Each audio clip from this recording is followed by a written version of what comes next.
Hi, I'm Eddy Paul Thomas, and I'm excited to share my new book, The Conscious Shift, now available on Amazon. This book explores the transformative power of conscious leadership, offering insights to help you navigate personal and professional growth. Join me on this journey to reshape systems and foster deeper connections in your relationships. Get your copy today at Amazon or visit my website at eddypaulthomas.com.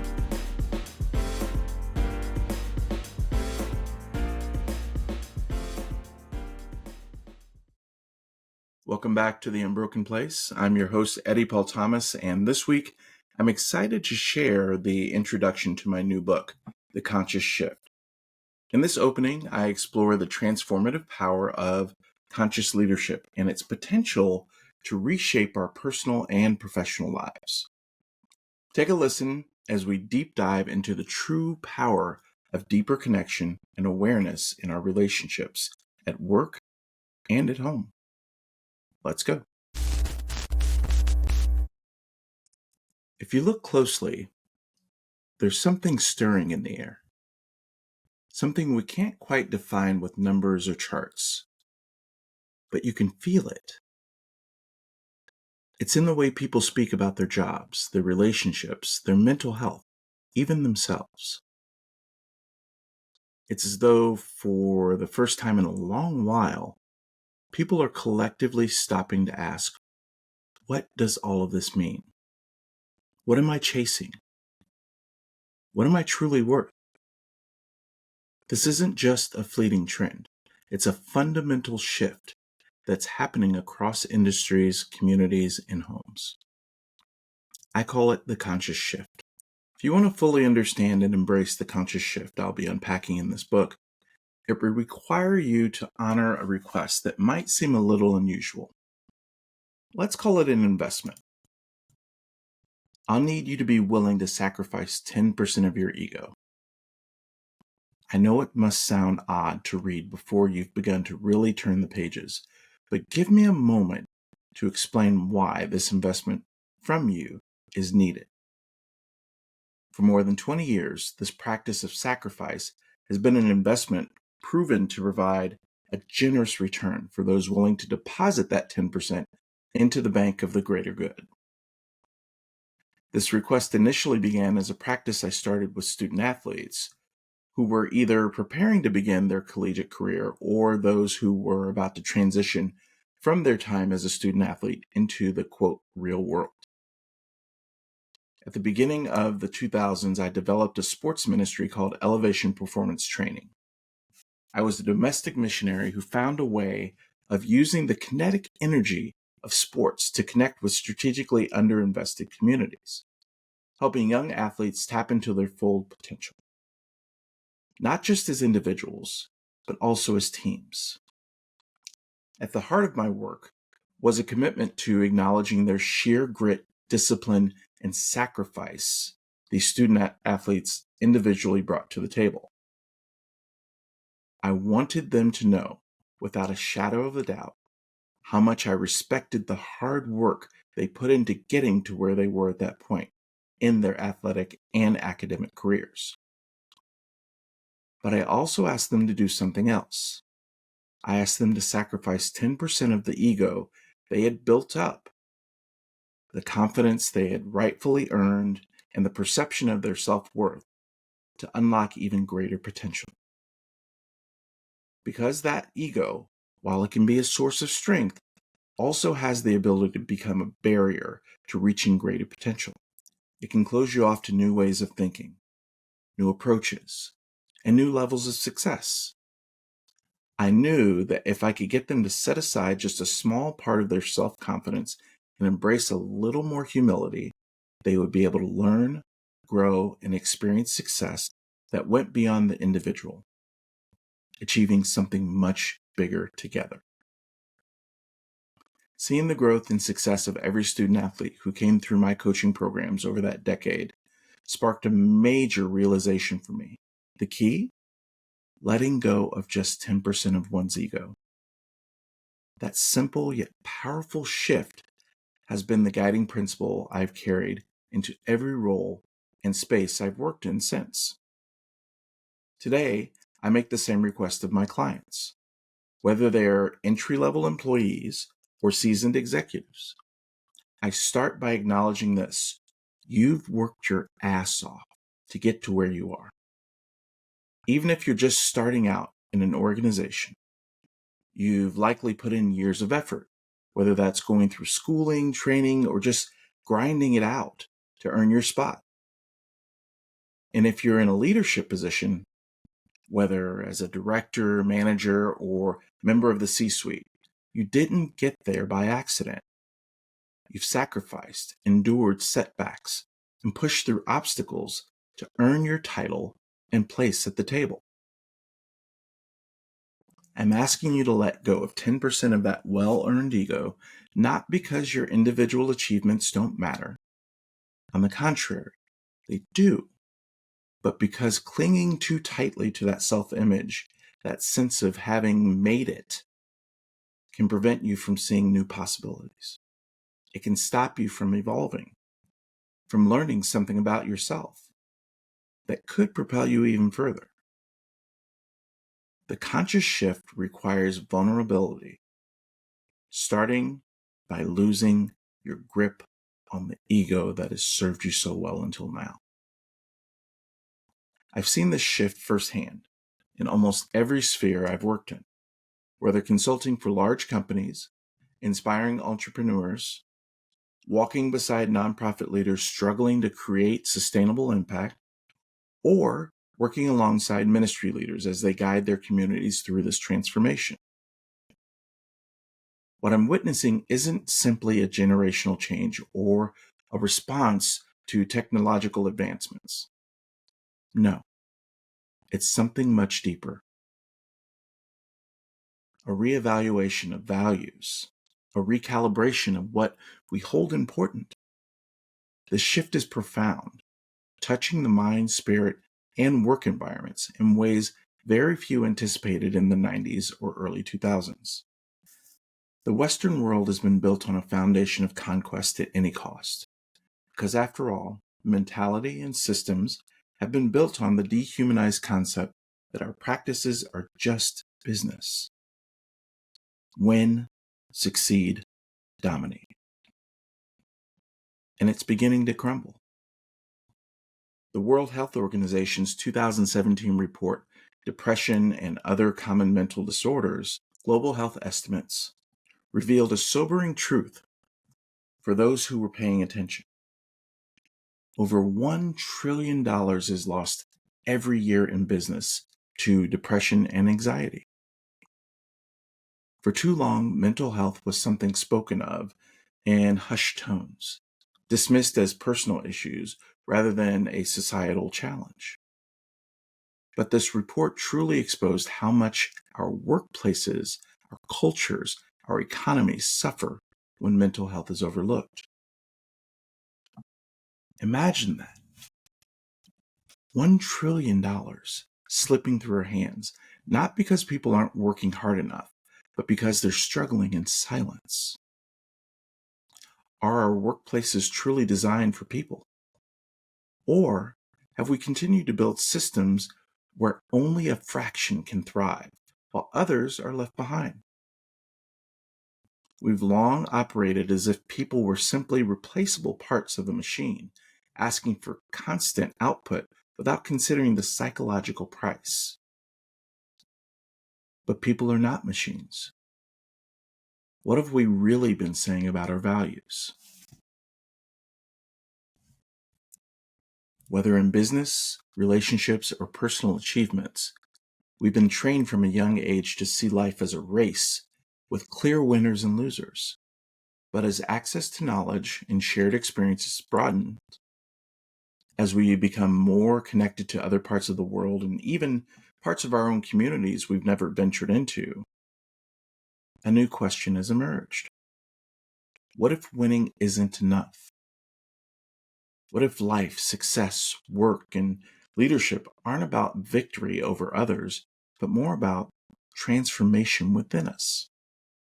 In the United States, we've been bombarded with countless images of the ideal life: career, family, and material success. But now, people are realizing that this matrix-like existence of ones and zeros, of rigid systems and structures, doesn't account for the complexities of being human. People desire more than just numbers, profits, or accolades. We want to feel understood, seen, and valued, not just at work, but in every corner of our lives. The awakening I've witnessed is not simply a move towards mindfulness or a nod to the latest leadership trends. Even if most do not have the proper words to articulate this personal shift, it's a profound, conscious shift in how people see themselves and their place in the world. They are redefining what it means to succeed, to lead, to love, and to work. And it's not just happening in the elite circles of corporate executives or the ivory towers of academia. It's happening in churches, nonprofits, and community centers. It's happening around dinner tables, in coffee shops, and yes, even in boardrooms. But this conscious shift isn't just about how we see success. It's also about how we navigate work environments. Today's younger generations are also looking for something different. In the past, people often spent their entire careers at a single company, climbing the corporate ladder year by year. Now, we're seeing a seismic shift. College graduates don't just change jobs more frequently. Many don't even enter the workforce fields that they studied for. And when they do find a job, they're not staying for decades. Research shows that today the average employee spends just 3 to 4 years with a company before moving on, seeking new opportunities, not because they're disloyal, but because they're searching for a place where they can grow, where they can find a sense of purpose, and where they don't have to compromise their overall well-being. The reasons for this shift at work range from toxic work environments to a lack of upward mobility, and it's forcing organizations to rethink how they lead, how they engage, and how they create spaces that aren't just productive, but also supportive. This conscious shift is an invitation to redefine leadership, move away from outdated models of control and competition, and step into a new way of being, one that prioritizes growth, connection, and transformation over mere survival. To be blunt, this shift requires a new type of leader, a conscious leader, a leader who is not merely focused on conquest, but what I call alchemy. This form of leadership isn't about commanding authority or getting people to comply. It's about transformation. It's about leading with the intent to turn the ordinary into the extraordinary, not through force, but through acknowledgement and understanding. The new conscious leader engages with people at near the level of soul and spirit, not just job descriptions or productivity reports. They can meet people where they are, whether that's in the trenches of a broken workplace, in the delicate complexities of a strained relationship, or within communities that are yearning for deeper connection and healing. The alchemy of conscious leadership is this: self-awareness, active listening, and deep work within oneself. It's the quiet, unseen work of transforming how you see yourself so that, in turn, you can transform the way that others feel about themselves. This is where the magic happens. When a leader truly sees their own humanity, they unlock the ability to see the humanity in others. And that's where the fundamental transformation begins. Not through authority or control, but through presence and empathy. I've seen workspaces change when leaders shift their focus from productivity to people. I've seen churches and nonprofits begin to thrive when leaders start asking, how can I serve these people with authenticity and love, as opposed to how can I fill the seats and meet these deadlines. I've witnessed families begin to heal when parents, instead of demanding perfection, ask themselves, how can I guide my children to see their own worth before it's assigned by the rest of the world? Achieving any level of alchemy is not about quick fixes or superficial changes. It's about leading from a place of deep, authentic connection and recognizing that the work begins within. This is what the conscious shift offers: a pathway to genuine transformation in our work, relationships, and communities. It's a shift that can be painful at times, yes, because it requires letting go of what we've been told about success and redefining it. As people begin to redefine self-worth, work, and leadership, the result is a more compassionate, more human way of living and leading. And I believe this shift, though slow and sometimes met with resistance, is ultimately what will bring healing and wholeness, not just to individuals, but to our relationships as a whole.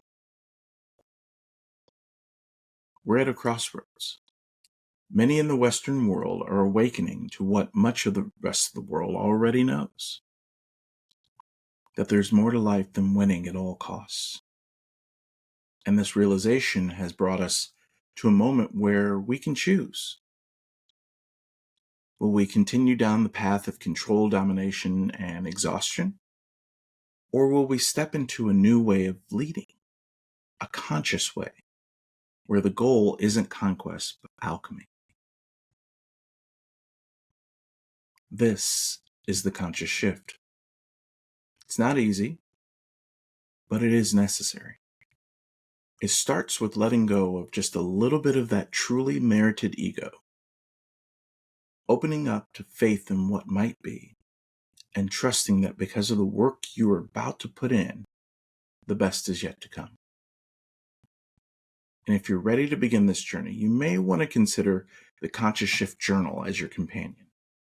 It's a tool designed to help you reflect, track progress, and guide you through the steps of your transformation, one entry at a time. The conscious shift is not just about reading, it's about doing, reflecting, and growing. Let the journal be your space to dig deep, be honest, and evolve at your own pace. The Unbroken Place podcast is presented by Elevate One Consulting. The show was produced by Say Something Studios. Learn more about both of these in the show notes. The show's music is performed by Little Glass Men and Captive Portal. We want to thank you for being a part of the Unbroken Place community. Look for an ongoing conversation on Instagram and Facebook at the handle @UnbrokenPlace. You can also find some helpful resources at eddypaulthomas.com. Make sure to sign up for our newsletter called OK on Second Thought on LinkedIn. Until next time, one love. Revitalize your brand and accelerate your impact with Eddy and Erica at Elevate One Consulting. Experts in organizational development, digital marketing, and much more. From leadership coaching to creating unforgettable digital experiences, we've got you covered. Visit elevateoneconsulting.com today. Elevate One Consulting. Innovate, grow, elevate. Say Something Studios.